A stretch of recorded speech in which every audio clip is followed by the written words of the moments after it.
বন্ধুরা, আজ আবার এক মোটিভেশনাল গল্প নিয়ে তোমাদের সামনে এসে হাজির হয়েছি। আমার দৃঢ় বিশ্বাস এই গল্পটাও তোমাদের খুবই ভালো লাগবে। এক রাজ্যে এক রাজা ছিলেন। রাজার প্রভাব প্রতিপত্তি খুবই ছিল, তিনি ভালো মানুষও ছিলেন। কিন্তু কিছুদিন পর রাজার চিন্তা শুরু হয়, কারণ রাজার মেয়ে বড় হচ্ছে, তাকে কোনোভাবেই তিনি বিয়ে দিতে পারছেন না। এবার রাজার রাজ্যে এক গুরুদেব আসতেন। তিনি অল্প কিছু সময়ের জন্য তার রাজ্যে থাকতেন, তারপরে তিনি আবার নিজের জায়গায় ফিরে যেতেন, কারণ তার একটা স্কুল ছিল। সেই স্কুলে তিনি বাচ্চাদের পড়াতেন। এইরকম এক সময় গুরুদেব রাজার কাছে আসেন। রাজাকে চিন্তান্বিত দেখে গুরুদেব জিজ্ঞাসা করেন, কি হয়েছে তোমার, তুমি এত কি ভাবছো? তখন রাজা খুলে গুরুদেবকে বলেন, মেয়ে বড় হচ্ছে, মেয়ের জন্য সঠিকভাবে আমি পাত্র জোগাড় করতে পারছি না। তখন গুরুদেব বলেন, ও এই কথা। তিনি মেয়েটির কুণ্ডলী তৈরি করেন এবং কুণ্ডলী দেখে গুরুদেব চমকে যান। সেই মেয়েটি এতটি প্রতিভাশালী ছিল এবং কুণ্ডলীতে লেখা ছিল, মেয়েটির যার সঙ্গে বিয়ে হবে সে যদি রাজা হয় তাহলে মহারাজা হবে, মহারাজা যদি হয় তাহলে চক্রবর্তী হবে। এরকম মানে তার উত্তরোত্তর বৃদ্ধি হবে যদি এই মেয়েটির সঙ্গে তার বিবাহ হয়। এই পড়ার পরে কুণ্ডলীতে গুরুদেবের কিরকম যেন একটা লোভ এসে গেল। গুরুদেব ভাবলেন, এই মেয়েটির যদি আমার সঙ্গে বিয়ে হয় তাহলে আমি তো সেই রকম একজন লোকে পরিণত হয়ে যেতে পারি। তখন তিনি রাজার দিকে তাকিয়ে বলেন যে, আপনার মেয়ের কুণ্ডলী তো দারুণ। আপনার মেয়ের কুণ্ডলীতে সম্পূর্ণভাবে লেখা আছে যে আপনার মেয়ে তো নিজে প্রতিভাশালী বটেই, যার সঙ্গে বিয়ে হবে তার উত্তরোত্তর বৃদ্ধি ঘটবে।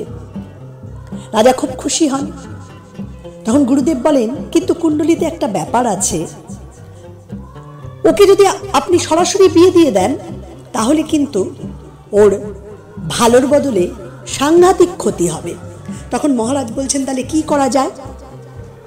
বলে, ওকে একটি বাক্সর ভেতর ভরে যত ধন জহরত আছে সব দিয়ে নদীতে ভাসিয়ে দিন।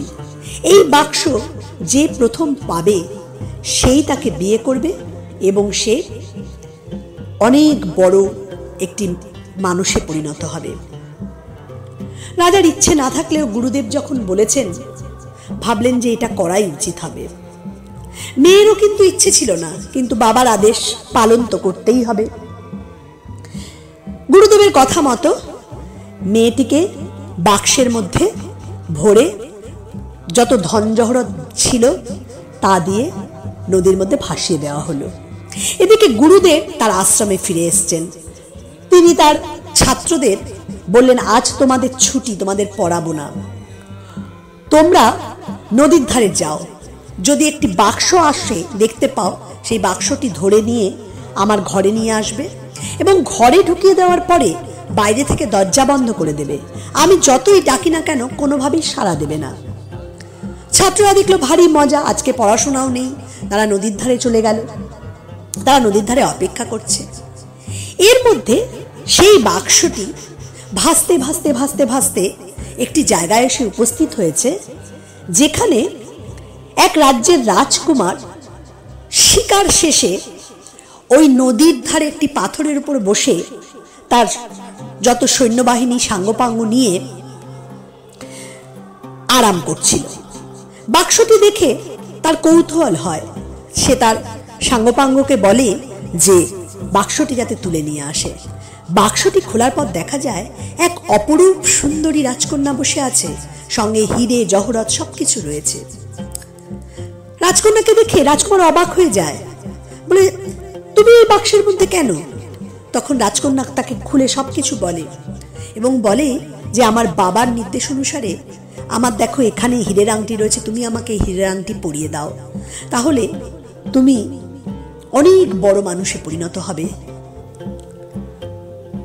রাজকুমার তো খুবই খুশি হয়, সেই হীরের আংটি পরিয়ে রাজকন্যাকে নিজের ভাবী স্ত্রী বানিয়ে নিজের রাজ্যে নিয়ে যায় এবং সেখানে বিয়ে করবে বলে ঠিক করে। এর মধ্যে বাক্সটি তো খালি অবস্থায় তারা ছেড়ে দেয়, হীরে জহরত সবকিছু নিয়ে। বাক্সটি ভাসতে ভাসতে ভাসতে ভাসতে যেখানে ছাত্ররা অপেক্ষা করছিল সেখানে আসে। বাক্সের মধ্যে ওই রাজকুমার একটি জিনিস ঢুকিয়ে ছেড়ে দেয়।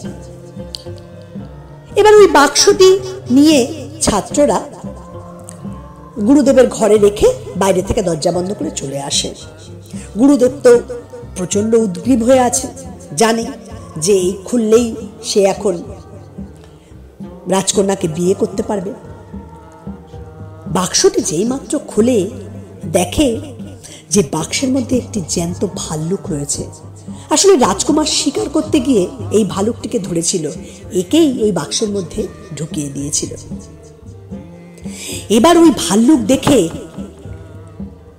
গুরুদেব তো চিৎকার করতে থাকে, আমাকে বাঁচাও বাঁচাও বাঁচাও। কিন্তু ছাত্ররা তো গুরুদেবের কথা অমান্য করতে পারে না। গুরুদেব তো বলে দিয়েছেন, যতই আমি চিৎকার করি না কেন তোমরা দরজা খুলবে না। তখন এই গুরুদেব তার জীবনের প্রায় অন্তিম সময়ে তার ঘরের একটি দেওয়ালে লেখেন যে রাজকন্যাকে যার পাওয়ার সেই পাবে, আর যে অন্যায় করবে সে ভালুকের পেটে যাবে। অর্থাৎ সে নিজের কথাই বলছিল। বন্ধুরা, এই গল্প থেকে আমরা এই শিক্ষাই পেতে পারি যে যার ভাগ্যে যা আছে সেটা কেউ খণ্ডাতে পারবে না, কিন্তু কোনো মানুষ যদি অন্যায় লোভ করে তার জীবনে ক্ষতি নেমে আসবেই। বন্ধুরা, ভালো থেকো। পরের ভিডিও নিয়ে পরের দেখা হবে।